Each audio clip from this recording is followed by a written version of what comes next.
जय हिंद। आज हम लोग देखते हैं लेक्चर नंबर 2 में। उम्मीद है कि आप लेक्चर नंबर नहीं देखे होंगे तो प्लीज आप जाकर देख लीजिएगा, क्योंकि जब तक आप लेक्चर नंबर नहीं देखिएगा ना, हम सच बता रहे हैं कि लेक्चर 2 आपको नहीं समझ में आएगा। साफ साफ बता रहे हैं। अगर आप पीछे पढ़ चुके होंगे तो अच्छा बात है, नहीं पढ़े हैं तो जाकर देख लीजिएगा, ठीक है। अब देखिए ध्यान से, अब पिछले वीडियो में हम लोग इतना चीज क्लियर कर चुके थे, ठीक है। अब हम लोग आगे चलेंगे। पीछे के वीडियो में हम वैसा क्वेश्चन बताए थे जिसमें ये दोनों के बीच में, रेंज के बीच में आता था, लेकिन इस वीडियो में बताएंगे कि अगर ये सब क्वेश्चन दे देगा माइनस वाला तो कैसे बनेगा।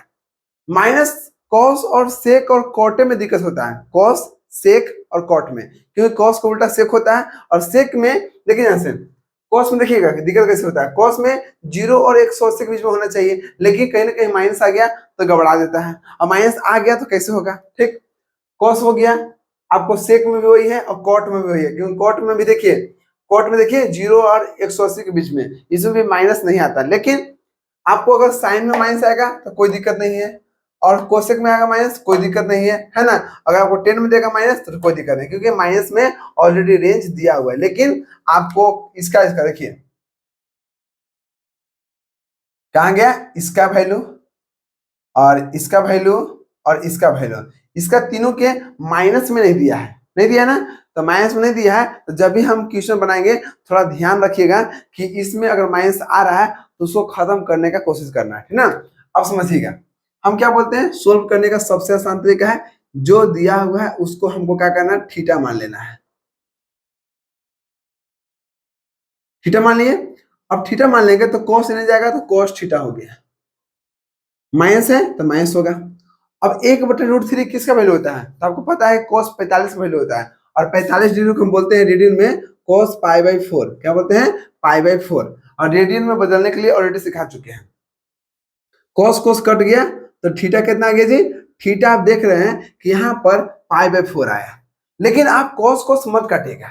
क्यों नहीं कटेगा, क्योंकि आप देखिएगा कि थीटा का वैल्यू क्या -π/4 हमको आता कि नहीं आता है। तो आप देख रहे हैं कि cos का वैल्यू तो माइनस में भी नहीं करता है, इसको 0 और 180 बीच में आता है, और आपको तो माइनस आ रहा है।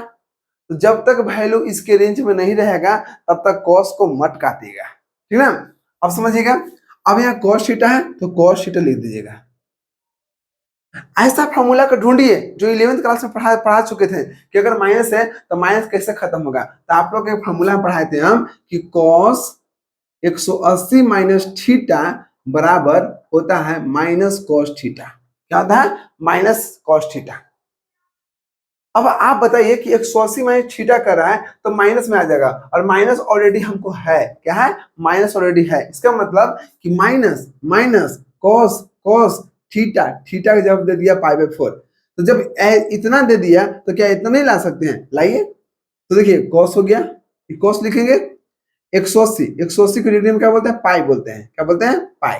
माइनस हो गया माइनस, और थीटा का जब कितना है π/4, तो π/4 कर देंगे। अब देखिए, अब माइनस कहाँ गया, खत्म हो गया। हाँ, तो ये फॉर्मूला आपको याद करने पड़ेगा, इसको आप दिल दिमाग में बैठा लीजिए। अब इसका फॉर्मूला आप लोगों को सिखाए थे 11th क्लास में, इस तरह से ASTC रूल सिखाए थे, ठीक ना। ये रूल में पूरा फॉर्मूला आ चुका था, इसलिए कर रहे हैं। आप 11th क्लास में वीडियो नहीं देखे हैं तो जाकर त्रिकोणमिति में देख लीजिएगा, बहुत अच्छा हो जाएगा, और ऐसा अच्छा होगा ना कि आप कभी भी किसी को पढ़ा सकते हैं, ठीक ना। अब देखिएगा, अब इसको सोल्व कीजिए, cos थीटा, अब cos के cos हो गया। अब इसके बटा कुछ ना होगा तो 1 होगा, एलसीएम लेंगे तो 4 आएगा, 4 यहाँ गया तो 4 पाई में से पाई गया तो 3 पाई बाई कितना हो गया, 4 आ गया। अब इसको सोल्व कीजिएगा तो आपको आएगा 3 पाई माइनस 4। देखिए ना जी, पाई माइनस पाई बाई 4 है, इसके बटा कुछ ना 1 होगा, और 1 4 का एलसीएम 4 होगा, और 1 से भाग देंगे 4 में 4 आएगा, 4 गुने पाई, 4 पाई हो गया। माइनस कितना हो गया, पाई। 4 पाई में से एक पाई चल गया तो कितना बचेगा, 3 पाई बाई 4 नहीं होगा। देखिए तो क्या आप 11th 12th क्लास में आ गए, देखिए यहाँ पर। तो cos कितना हो गया, 3 पाई बाई टर्म में 4 हो गया, कोई दिक्कत नहीं। cos cos काट दीजिए। अब क्यों काट रहे हैं, क्योंकि 3 पाई बाई 4 है। आप 3 पाई बाई 5 को देख लीजिए रेडियन में कि कितना दिया हुआ है। तो पाई के मान 180 और 4 हो गया, 4 से काटिए, 4 को 16 और 2 4 5 20, और 5 दिया 15 का 1 हो गया, चलिए 22। मतलब देख रहे हैं आप लोग कि 135 क्या इसके रेंज में है कि नहीं। तो हाँ, cos का तो वैल्यू 0 से 180 के बीच में होता है, और 0 और 180 के बीच में क्या 135 नहीं है। तो समझिएगा, अब cos cos अपने मन में काट दीजिएगा, ऐसे भी काट सकते हैं, कोई दिक्कत नहीं है। कट गया तो बच गया थीटा बराबर कितना बच गया, 3π/4। अब बताएंगे एप्सिलॉन इसके रेंज में है, किसके रेंज में, 0 और पाई के रेंज में, 0 और पाई के रेंज में है। अगर नहीं है तो हम लोग फॉर्मूला का इस्तेमाल किए और माइनस को खत्म किए, ठीक ना। तो आपको यहाँ पर वैल्यू आ गया, हेंस अतः the principal value, the principal principal value of कितना का हम निकाल रहे हैं, कॉस इनवर्स, कितना के, कॉस इनवर्स -1/√2 का वैल्यू हम निकाल चुके हैं। कितना आ गया आपको, 3π/4 आ गया। कितना आ गया, 3π/4, ठीक ना। प्रिंसिपल वैल्यू उसको कहते हैं जो रेंज है उसके अंदर लाने में, ठीक ना। तो इस तरह से आपको लिखना है, हम लास्ट में लिखेंगे नहीं, लास्ट में आप जैसे हम यहाँ पे लिखे बाबू उस तरह से आप सबके लास्ट में लिख दीजिएगा, ठीक ना। जिसको वैल्यू निकालना होगा उसको आप लिख दीजिएगा यहाँ पर, और इज लगा के जो आंसर आएगा ना उसको लास्ट में लिख देना है, कोई दिक्कत नहीं। अब उम्मीद है कि यहाँ तक कोई दिक्कत नहीं होगा। अब इसको भी वैसे बनाते हैं, देखिए ध्यान से। अब इसको सोल्व करते हैं, इसको देखिए ये कितना है, cos इनवर्स -1/2 को हम क्या मान लिए, थीटा। तो cos थीटा आ गया, ठीक।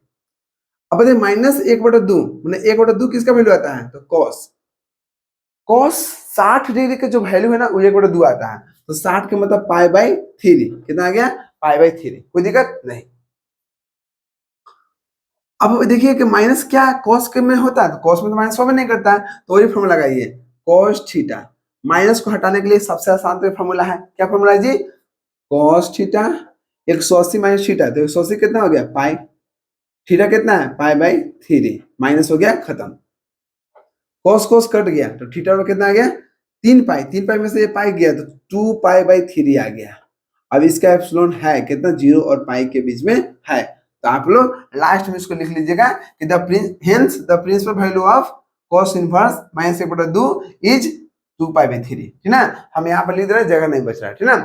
अब चलिए समझते हैं आगे। तीसरा नंबर क्यों, देखिए cos इनवर्स -√3/2 को मान लिया थीटा, ठीक। अब cos थीटा हो गया, माइनस माइनस हो गया। अब cos में किसका वैल्यू √3/2 होता है, तो आपको पता है कि cos 30 डिग्री वैल्यू तब आपको याद करने पड़ेगा आपको, और भी आपको ट्रिक दे दिए हैं, आप जाकर देखिए तो 10th का वीडियो या 12th में या 11th का वीडियो देखिए ना, आपको वहां पता चल जाएगा, ठीक ना। अब देखिए माइनस है या माइनस दे दिए, और cos का वैल्यू किसका होता है, cos 30 डिग्री का वैल्यू आता है, और 30 को क्या बोलते हैं डिग्री में, π/6, क्या बोलते हैं, π/6। थीटा देखिए थीटा नहीं लिखेंगे क्योंकि अभी माइनस आ रहा है, तो माइनस को खत्म करने के लिए क्या बोलते हैं, cos 180 के पाई बोलते हैं माइनस π/6 हो गया ना, ठीक। cos को काट दीजिए, थीटा बराबर कितना आ गया, cos कट गया, थीटा बराबर कितना आ गया, 6 पाई में से 1 पाई घटा गया तो 5π/6 आ गया। और ये वैल्यू 0 और पाई के बीच में होगा। और विश्वास नहीं है तो देखिए π/6 को 30 बोलते हैं, और 30 × 150, क्या 150 0 और 180 बीच में नहीं है ना। समझिए कि यहाँ तक आपको आंसर हो गया। ये कौन सा क्वेश्चन था, ये आपको क्वेश्चन मिट गया ना, एक मिनट। सेक इनवर्स -2 है, कितना है, -2 था। सेक इनवर्स -2 था, -2 था, समझ ध्यान से। अब इसको देखिए, सेक इनवर्स -2 को मान लिए थीटा, तो सेक थीटा बराबर कितना आ गया, -2, माइनस के माइनस हो गया।